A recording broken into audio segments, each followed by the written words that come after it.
Good morning, everybody. I think winter is here. What do y'all think?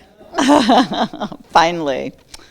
Um, Before I introduce our speaker, I'd like to welcome our first-time visitors. Where are we? There, back there. Thank you. Thank you for coming. We have restrooms just out the door and to the right, in case you'd like to. Oh, she does? Okay. We are recording this session, so we're going to be mic'd. We're going to be taking questions, but I would like for you to ask your question on the microphone so that the people who are at home, listening to it, eventually will be able to hear the question and the answer. So what we'll do is we'll let you know about a link that you can refer people to, or if you want to just re-listen to some of it. So we'll put that out for you. So I'm looking forward to hearing all the ways that West Texas Rehabilitation Hospice offers programs, the ways that they can best utilize services to transition from this life to the next in the easiest and most comfortable way possible, not only for the person, but also for the family members that are helping. Good morning. So let's go to God in prayer. Dear Lord, we thank you for the opportunity to learn about a topic that we may not want to think about, but can make such a difference in our lives. Help us to listen with an open mind and heart. Thank you for the work that is done through hospice, and be with Angie and Sharonda, who are presenting to us today. In your son's name we pray. Amen. All right, so I'm going to introduce Angie. Angie Lane is the West Texas Rehab Director of Hospice Services. She's been a practicing nurse for over 20 years. She graduated both her LVN and RN programs with a 4.0 GPA and received academic excellence and humanitarian awards. She spent many years as a medical surgical nurse, and from that experience, she was called to hospice nursing. She joined West Texas Rehab Center's family and Hospice of the Big Country in Abilene as a patient care coordinator in January 2010. In December 2010, she accepted the position of clinical director, and in 2013, accepted the position as executive director. Angie is certified in hospice and palliative care, and is a member of the Texas and New Mexico Hospice and Palliative Care Organization and the National Alliance for Care at Home. Following West Texas Rehab Center's purchase of Hospice of San Angelo, Angie accepted the position of WTRC's Director of Hospice Services in 2019. She believes hospice nursing is a calling and considers it an honor to serve the terminally ill. Please help me welcome Angie Lane.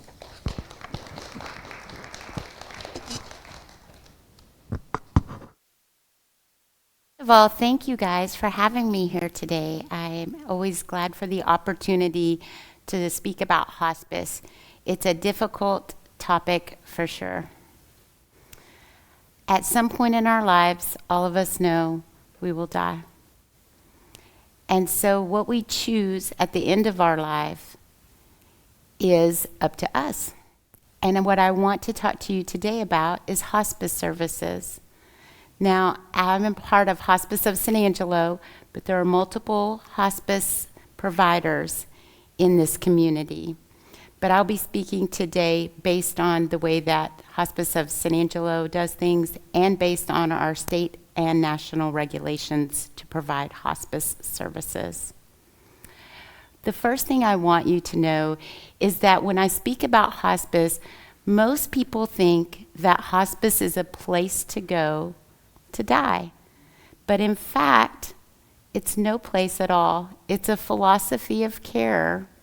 And what our goal is to allow patients to live for as long as the Lord allows them to, doing the things they want to do, and making them comfortable while they are doing it.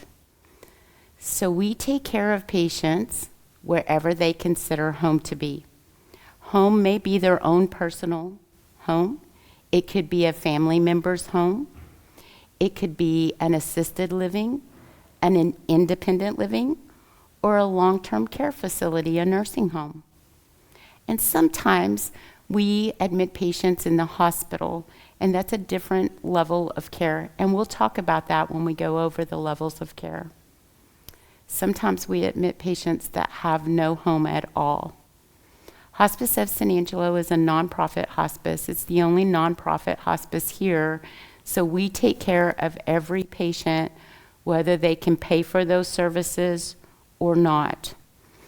We bill Medicare, Medicaid, private insurances, but no family or patient will ever receive a bill for hospice care through the West Texas Rehab Center. It's our commitment to this community, and we have donors and a board that support that mission every day. Our mission is to improve quality of life regardless of somebody's financial circumstance. So in that bio, it read, I've been a nurse for over 20 years. In fact, it's been over 30 years now. And I have never practiced in a place where it is actually okay when people say, I have no payment, to say that's okay with us. And for a nurse, it's the most beautiful thing in my career. I love that we can do that. So when we go out and the first thing that needs to happen for a patient to come on hospice services is we generally get a call from a family or a provider saying, we're interested in hospice services. We can go out and educate, but if your goal is to have your loved one admitted to services, we need a physician's order, somebody who's been taking care of that patient, because that's the first physician that says the patient is terminal. What does terminal mean? For regulatory-wise, it means that prognosis for their life expectancy is 6 months or less. However, I will tell you that people come on hospice services, and sometimes they don't live very long at all, but other times they live way past that 6-month prognosis, because we don't have a crystal ball. The Lord's in control of our timing, and we're just there to give the best care of someone's life. When we go out to a patient's home, the first thing that we want to know is, what are the goals of care? And in my experience, I can tell you most people want two things. They do not want to suffer in the act of dying. They may be okay that they're dying, but they do not want to feel a lot of pain during the process of dying. And I think we can all agree to that. I know I can. And we are experts in end-of-life symptoms. We know how to manage pain and other symptoms so that death can be comfortable and dignified. The next thing most people want is they will tell you, I'm not worried about dying. I'm worried about leaving my family behind. They are grieving already because it may be that they know that they're heaven bound, but it's still hard to let go of your family. And we can take care of that also. We have an extensive bereavement program. In this program, we start on admission because the first person that's grieving is the patient. But when we sign up a patient, we not only sign up their patient, we sign up that family. And they stay on our bereavement services for 13 months or as long as they want. We have people that are on bereavement services for years. That's what they need. That's individualized, and we want people to have whatever they need. When we talk about admitting the patient, statistically, I want you to know that patients live longer with hospice than without when they are terminally ill. That's a proven fact. Why is that so? Because what we know is when we can control the symptoms, make people comfortable, they can live a little bit longer because they're not suffering from their disease. And the other myth is that somehow hospice makes us terminal. Hospice didn't make us terminal. Something long before we ever arrived at hospice made us terminally ill. Many times people think that hospice is just for cancer patients, but that is not true. Although we have our fair share of patients that have cancer, we have a multitude of other diseases that bring us to the end of our lives. Some of those things are heart disease. We see commercials about that all the time, that heart disease is the number one killer of people. Well, we are able to take care of those patients. And think about it, if you're a heart patient, if you're in congestive heart failure, what patients do is they start swelling, their breathing gets worse, they go to the emergency room, they get medications to help them remove all that excess fluid, and they go back home and they're good for a little bit, and then they go back to the emergency room and they do this all again. And then it comes to the point that that's just this vicious cycle of life. What hospice can do is they become your emergency room. They become your 911. We can do those symptom managements right there in your home so that you don't have to leave your home. We can get that fluid off temporarily so that you can go do the things that you want to do. A hospice myth is that hospice takes you off all your medications. That is not true. Or that you cannot have antibiotics on hospice. That is not true either. We treat people all the time with antibiotics. A lot of time when people are at the end of life, they will have recurrent urinary tract infections. It's just how it goes with our bodies. Of course, we're going to treat those things. And taking people off of medication, I want to be really clear.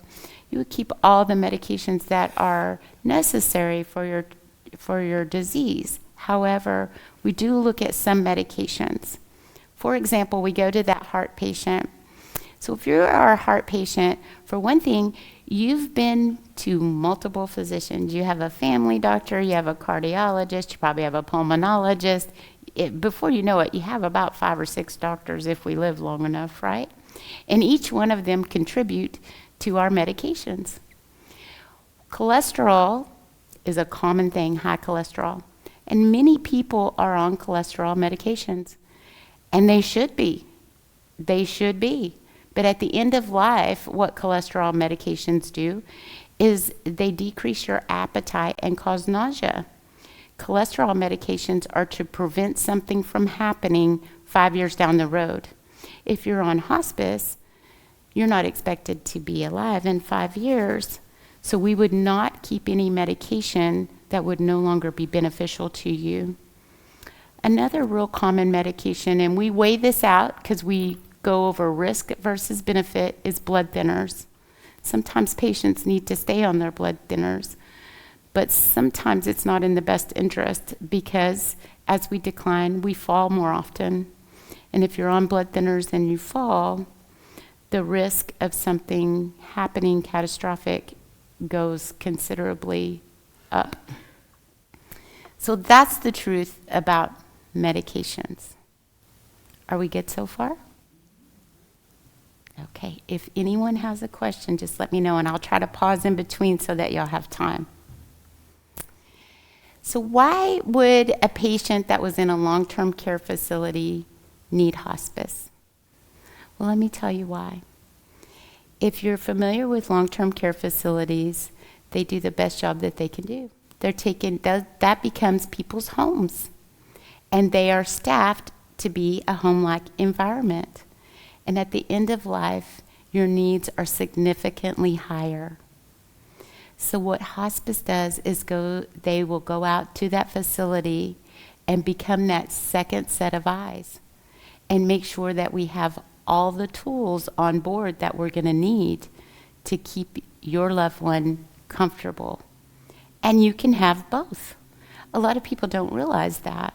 But in a long-term care facility, hospice has nothing to do with where a patient lives. That's their home. So if they are in a Medicaid bed, that still pays the Medicaid bed. Or they're in a private pay bed, the family continues to pay for that bed. They don't pay for the hospice additional service. They just continue to pay for whatever they were already paying for. And so I feel like a lot of times that information doesn't get out and people don't realize that they have that benefit and they can utilize it.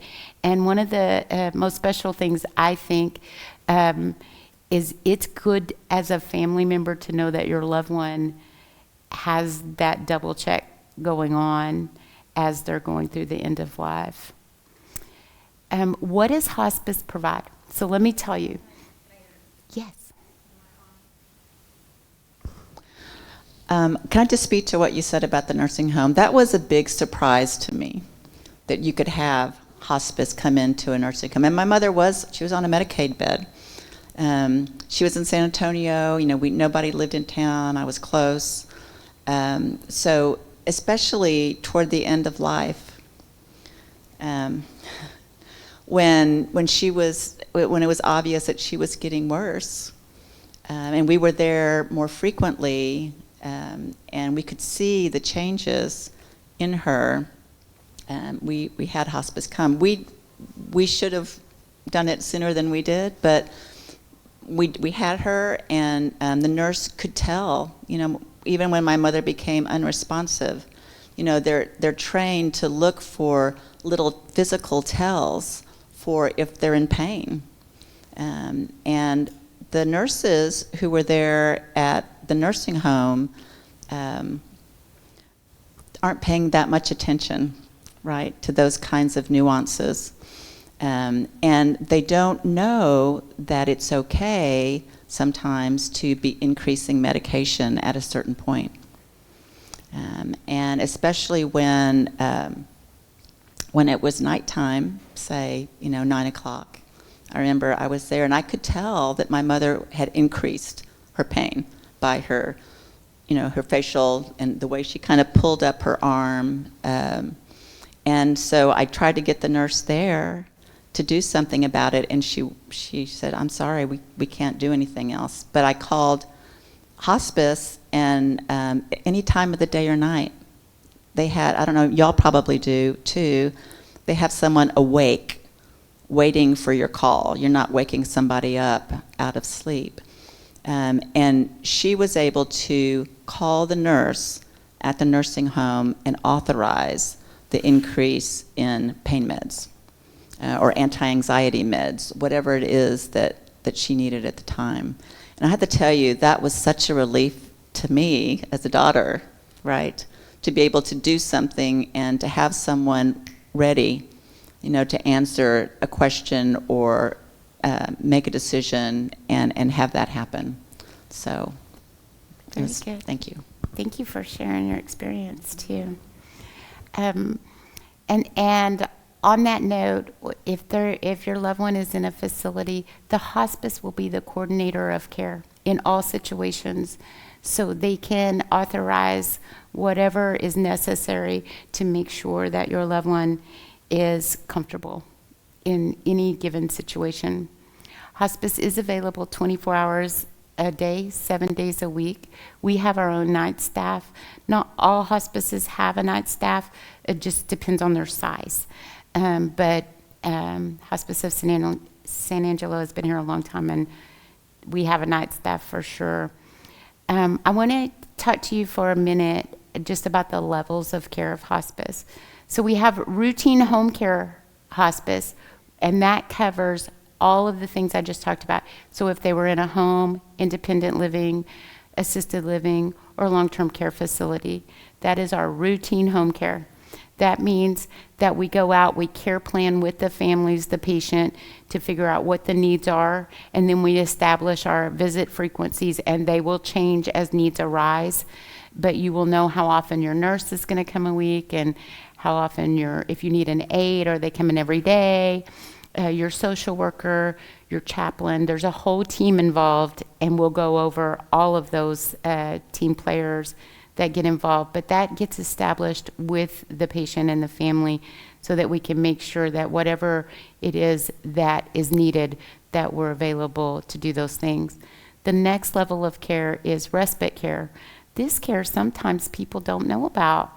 And so if a patient is at home, not in long-term care, because if a patient is in long-term care, they already have caregivers that are not family. But if they are in their home and they have a caregiver in the home taking care of them, then there is a respite benefit. This benefit is for 5 days at a time. And what we do for Hospice of San Angelo, we do have contracts with long-term care, but we opened an inpatient unit in June. And so we bring our patients to our facility. If that's where they choose to go, they can choose long-term care as well. And we will bring those patients in for a 5-day caregiver relief. So maybe there's a trip coming up, or a wedding, or a graduation, or they just need to spring clean. Or if they're ill, and sometimes caregivers, they get sick too.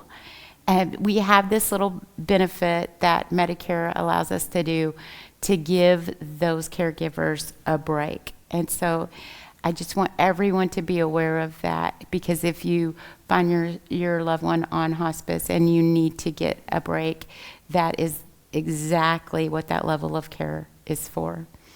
Continuous home care is for periods of, there's a unmanaged symptom. So there's a pain crisis, there's projectile vomiting, something is going on that can't be managed by just giving a medication.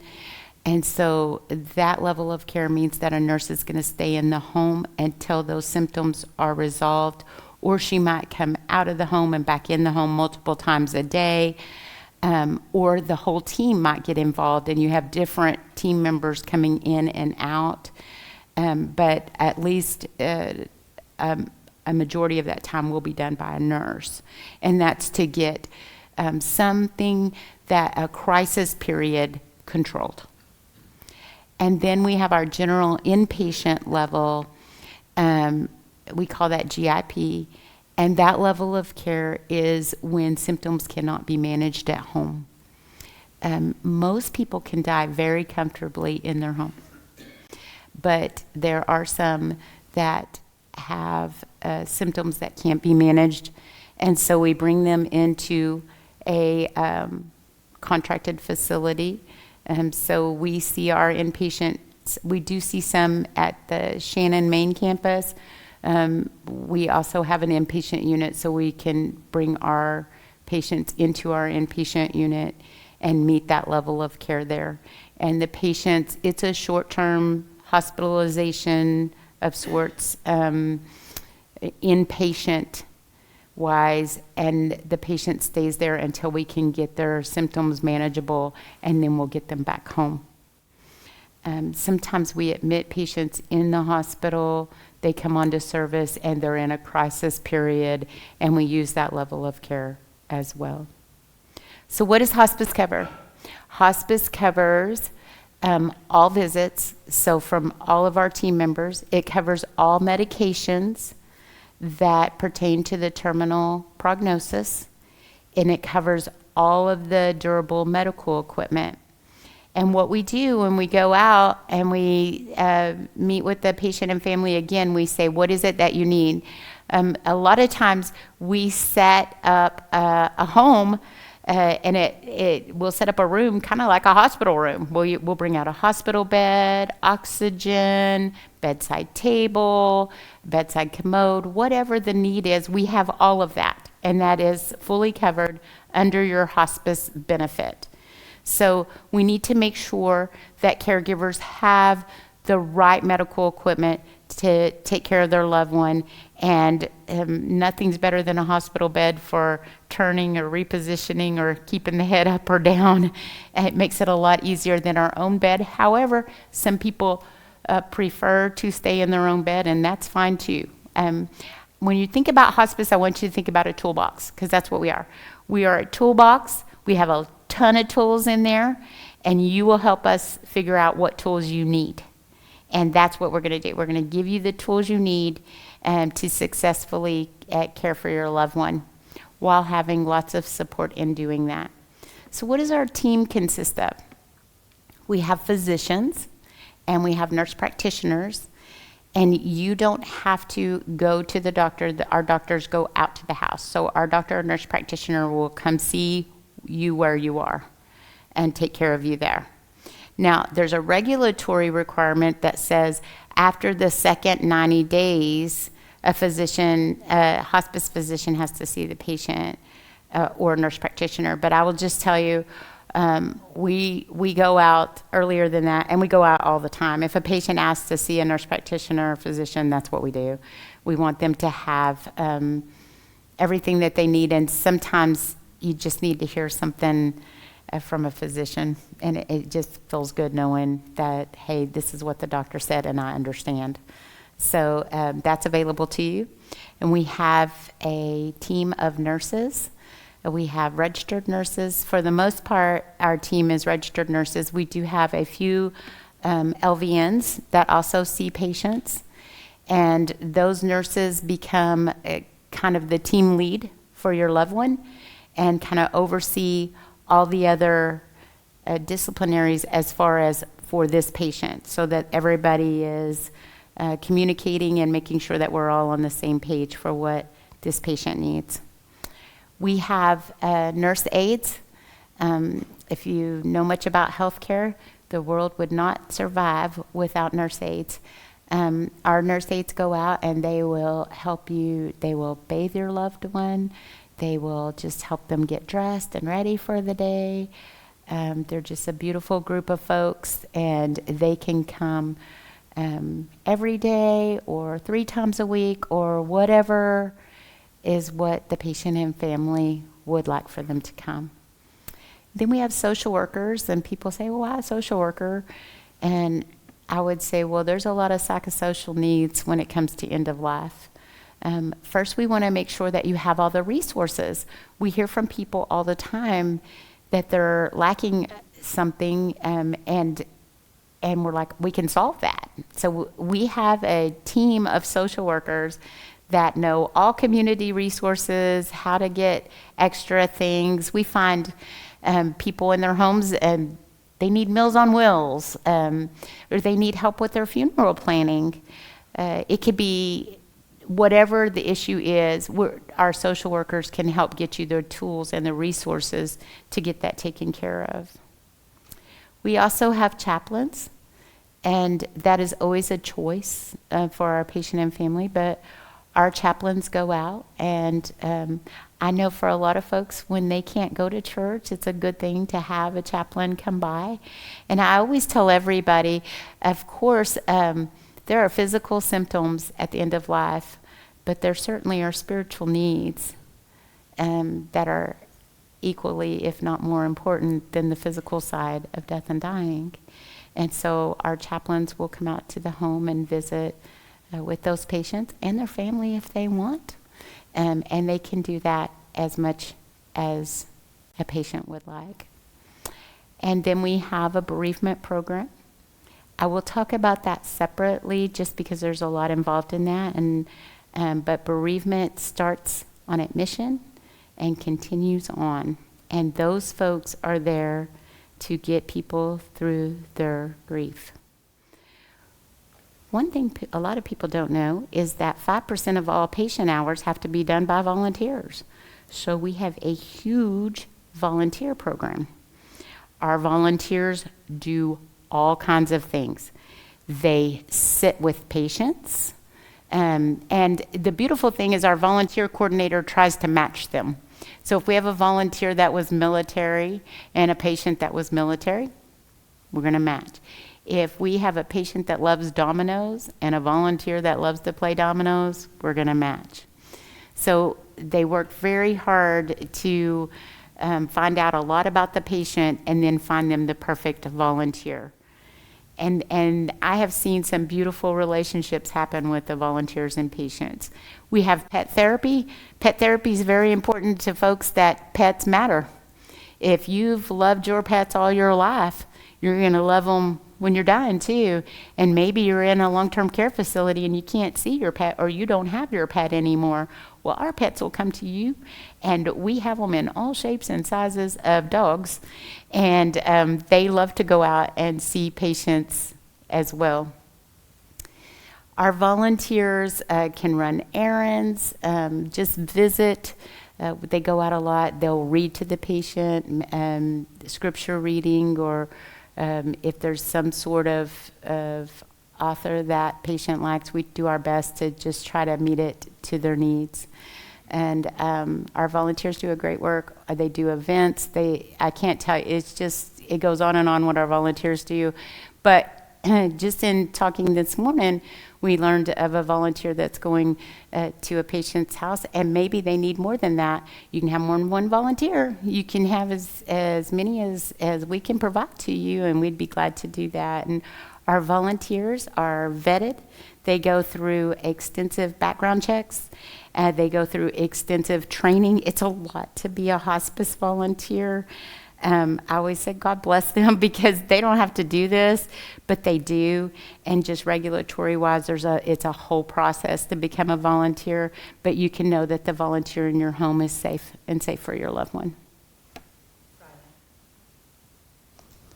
So I'm sorry, I meant to say something earlier before you went to volunteers, but one more thing I think you all do that was also important for me is, if the nurse, I was thinking of a nurse, but it probably would also be with volunteers, that you get from hospice doesn't fit with your loved one, then let them know.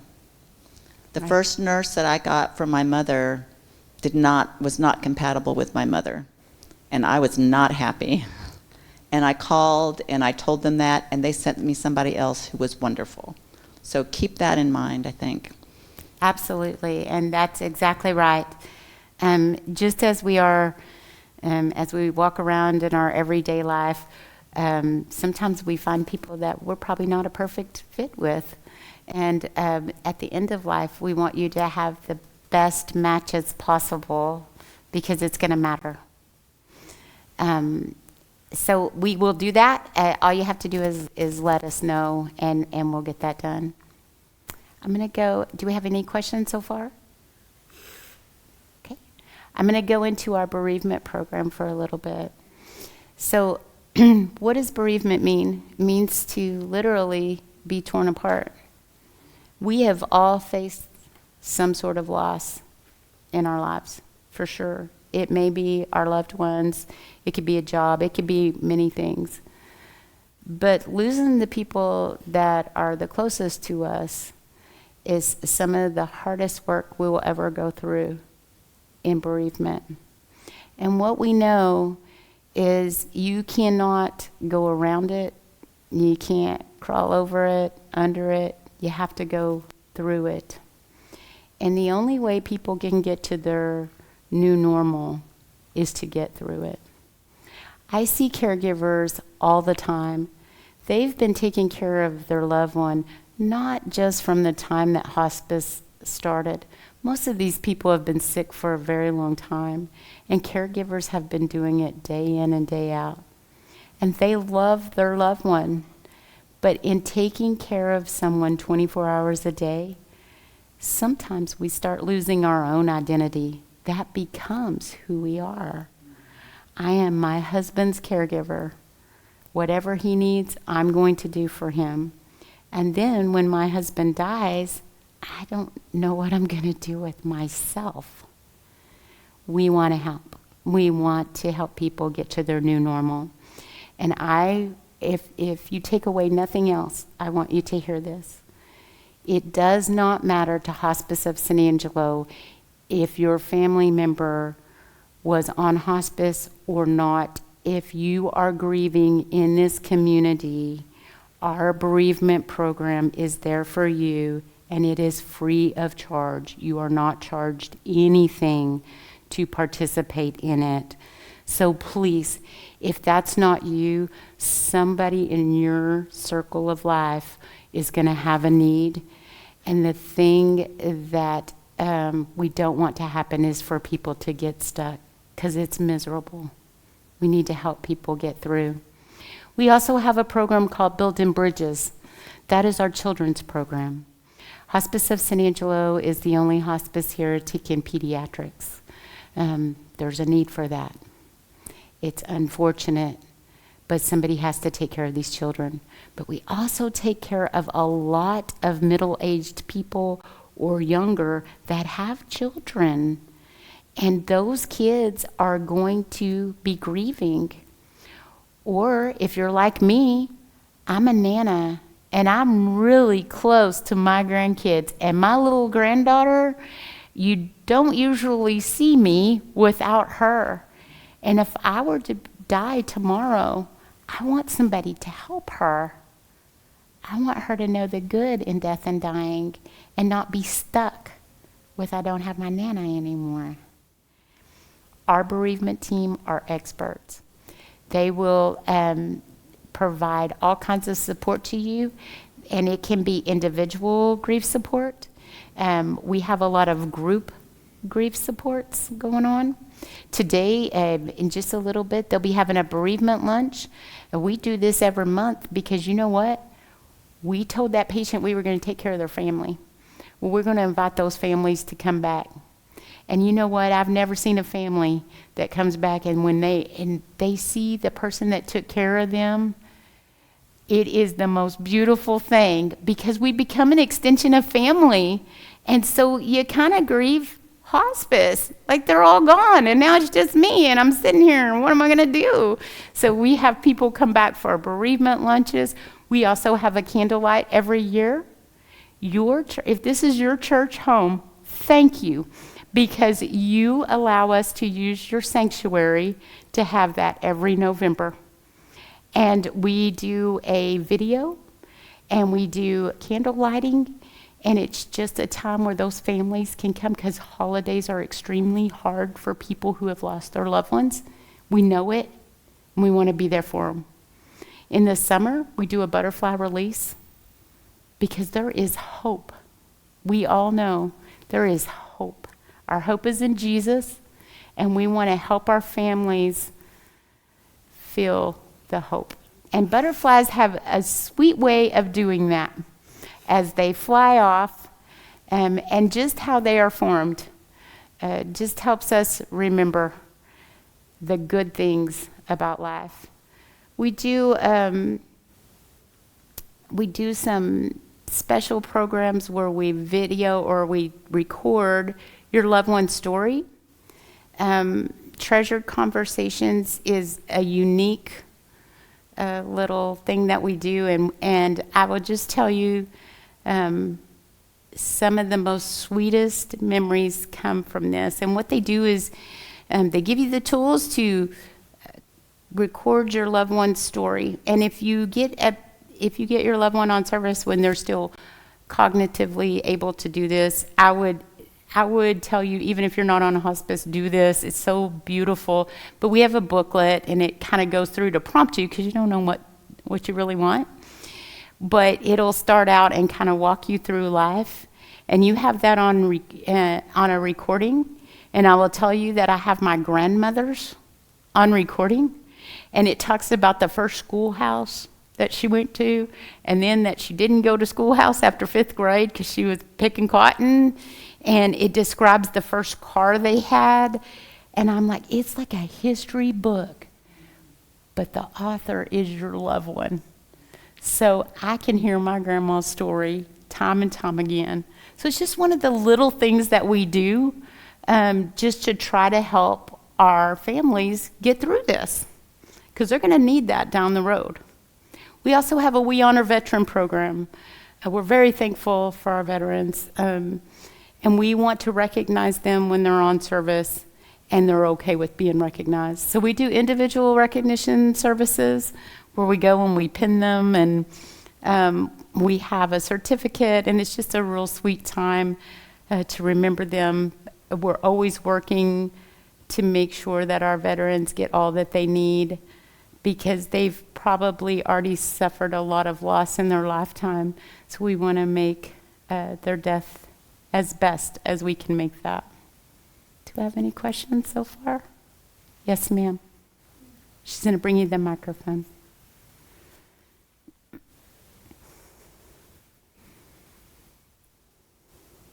I don't know if you touch this subject when I have to take off because my husband is in rehab right now. He has Alzheimer or dementia. I don't know what's the difference. And you know what? I don't know how long ago, like 6 or 7 months ago, these two ladies from Hospice, they went to our home and they see if we qualify for that. We don't. I am the only one that take care of my husband 24 hours a day. He's going with me everywhere, and they asked them, he still take showers. He fell twice, and he still use the restroom. He has his accident in number 1, but they say we don't qualify. When I have emergency and I have to put him, I haven't put it on memory care, then it's too expensive for me. That place is for people that has a lot of money, and I don't. Right now, he's in rehab over there, and this place belongs to Baptist Memorial.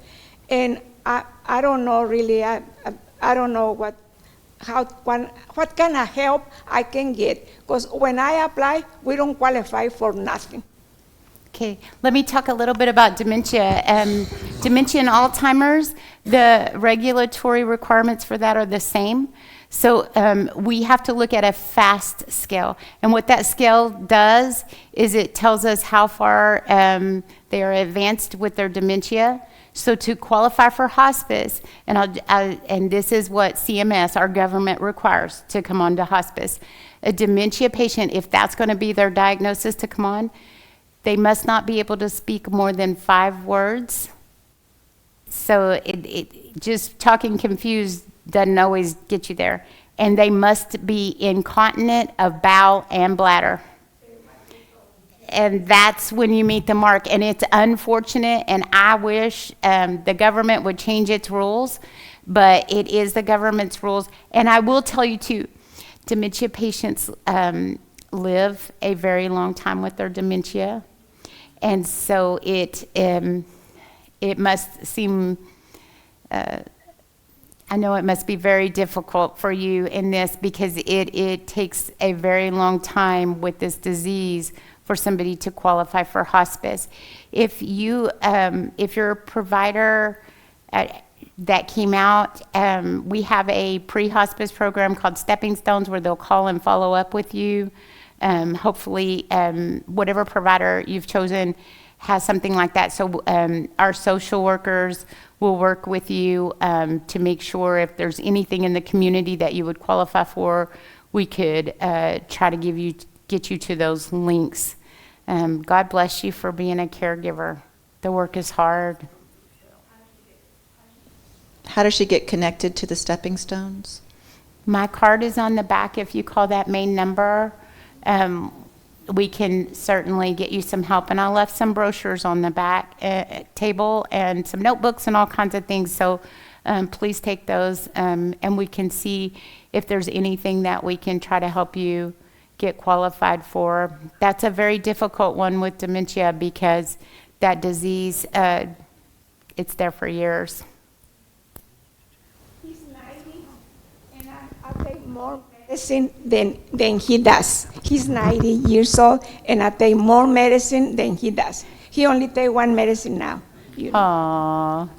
He's in rehab, because he was sick, and he was in the hospital.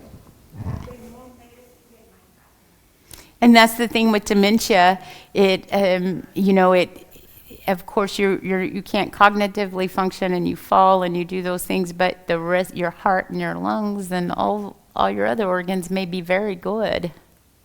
Any other questions? Okay, well, I think I'm just about out of time. I have tons more to tell you, but maybe they'll let me come back sometime. I would like to, if I may, end with a patient story. Would that be okay? All right. Well, I want to tell you about a man. He contracted polio just a few months before the vaccine was available. And his family did not want it to be treated. For them, it was a little bit negative to have polio. And so he did not have the rods or the iron lung or any of those things. And he was clearly disabled from a preteen age. His spine, as the disease took its toll, turned into a big S. And actually, it rested his rib cage into his hip bone. And he had a very painful life. But what he decided was, I am not going to be disabled. I'm going to work all the days of my life for as long as the Lord lets me. And that's exactly what he did. Now, I don't know the reason, but for whatever, this man chose to be a door-to-door insurance salesman. Do you remember when our insurance was paid, they would come every month to your door with the envelope? Yeah, everybody remembers. Yes, well, that was my dad. And so he would go out and he would collect insurance. So every year he would do more and more sales. I mean, he was very good at it. And before long, he made it to district manager, regional manager. Then he took over California and Texas. And he had to move to California, so the states in between. And he did all this work until it was time to retire. It was crazy. But here's what he missed out on. He missed out on a lot. He had 2 girls, and he missed out on their lives. And once he got to the point of retirement, he figured that out. And so he wanted to move by his youngest daughter. And so he did on the same street. He bought a house, moved from California to Texas. And that's where they would spend every Saturday for about 2 years, drinking coffee, making memories, and living their best lives. And then he got a lump under his arm, and he kept getting respiratory infections, and he'd go through the antibiotic, and he'd get a little bit better, and then he'd get worse, and it just seemed like this vicious cycle. Before long, he was diagnosed with stage 4 cancer that had metsed throughout that spine. But he wanted to live. He wanted that time. He wanted to do all he could do. And so he tried. He went through chemo and he went through radiation. But unfortunately, it did not help. And he found himself in the hospital, unable to breathe. And he didn't want any more. He didn't want to try anything else. He knew that his treatment had not worked. He wanted to go home. He wanted to go home. And he wanted to die peacefully. And so he got onto hospice. And the team went to work, made his house, his living room, like a hospital room, just like I described earlier. Hospital bed, oxygen. We had to use IV medication to make him comfortable because he was very advanced and was not going to live long. And throughout the night, his daughter sat across from him. And they spent the night thanking the Lord for the time that they had had with their dad. They sang hymns and songs of praise, and their dad was made very comfortable. They were able to stay with him, no bells, no whistles, just memories, just quiet, just peaceful, dignified. And he died like that. This was my dad, my story. And I tell it to you because I have met thousands of people that go through a story just like mine. And some of them have hospice, and some of them do not. This story is my story, and it's not because I'm the director of hospice services. It's because I'm the daughter of Alton Edwards. And I had the best care of his life for him. And I hope when the time comes for your loved one, that if you so choose, you will choose hospice, and that it'll be a good death and the best experience that it can be. Thank you guys for having me. Thank you for allowing me to come and speak on this difficult topic. Any questions? Yes. Could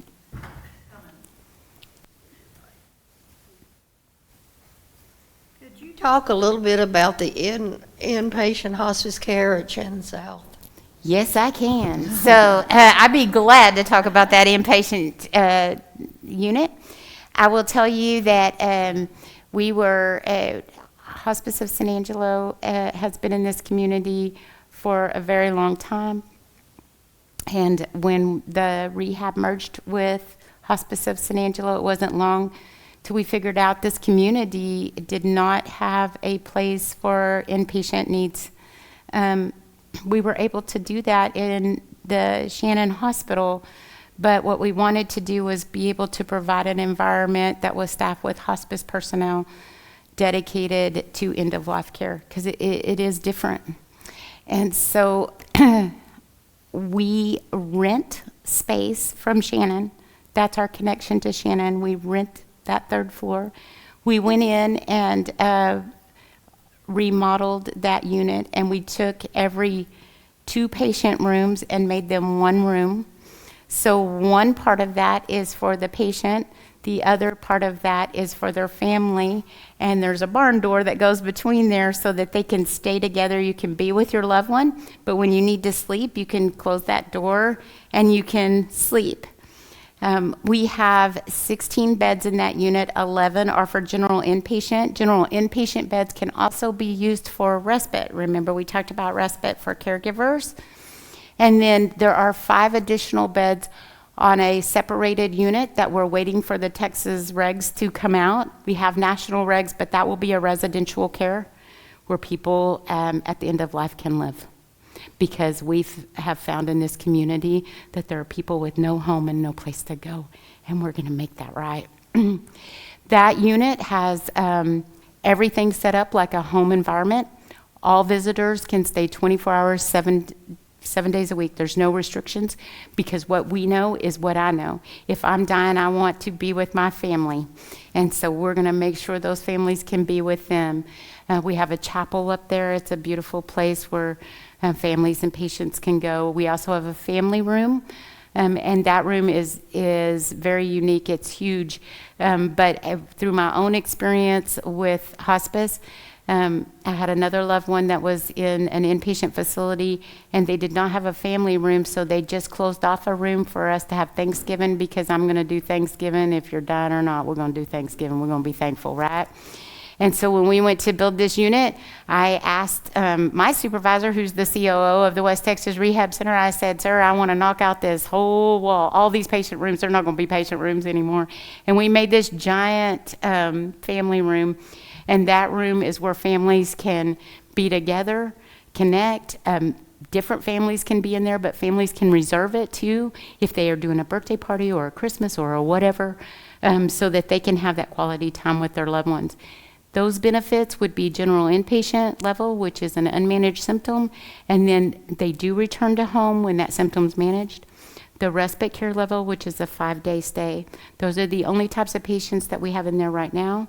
When we open the residential unit, then those 5 beds will be utilized for people to call their home.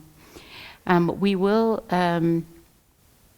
are waiting our CMS letter, and then we will do contracts with other hospices as well, because we feel like it's just a lack in this community, and we need to give the very best to people at the end of life.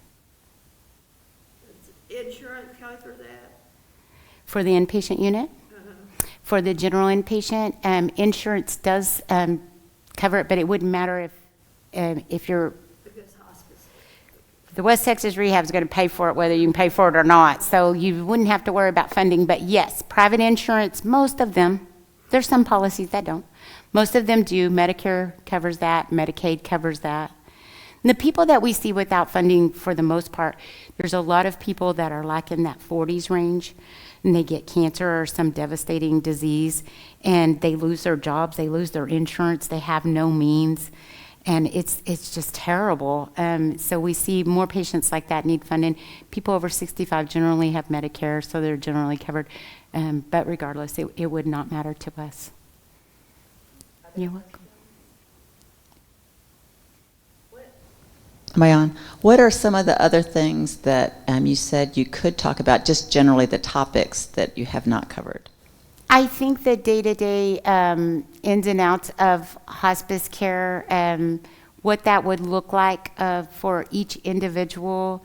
I want to make sure that when you know that when you have your nurses assigned to you, that whatever it is that you need, all you have to do is let them know.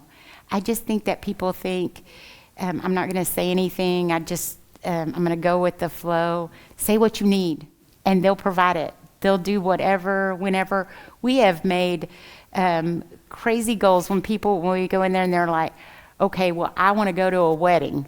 We have loaded up DME in the trunk of cars and diuresed people so they could go on these trips. Whatever the goal is, whatever will make this the best it can be, tell your hospice providers, because they are going to try to do their best to make sure that those types of things happen.